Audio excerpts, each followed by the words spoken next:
comme toujours, derrière un chiffre, derrière une moyenne, ça va impacter totalement différemment les groupes de population. En France, vous avez à peu près un tiers de la population qui a un taux d'épargne qui était de l'ordre de 2%. Et vous avez un tiers de la population qui est en capacité d'épargne par rapport à leurs revenus de plus de 20%. Voilà. Donc là encore des écarts. Évidemment, comment on va toucher l'inflation par rapport à ces deux France en fait?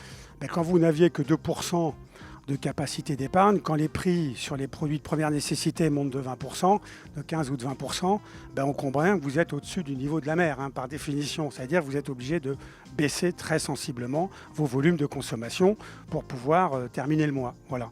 Donc ça veut dire qu'à ce moment-là, tous ces secteurs, tous les annonceurs, tous les produits et services qui vont adresser cette tranche de population vont être évidemment totalement impactés par le phénomène de l'inflation et de montée des investissements en communication. À l'inverse, quand vous avez des populations sur lesquelles l'inflation concernant l'alimentaire, l'énergie ou le logement va très peu impacter leur budget global, ils ont une grosse capacité d'épargne, tous les annonceurs qui vont adresser avec leurs produits et services ces populations, aujourd'hui sont dans des croissances extrêmement fortes. L'inflation a des impacts totalement différents en fonction des catégories de population et du coup, les actions et les stratégies, les développements des marchés et les investissements de communication des annonceurs sont totalement différents en fonction de ces deux cas de figure.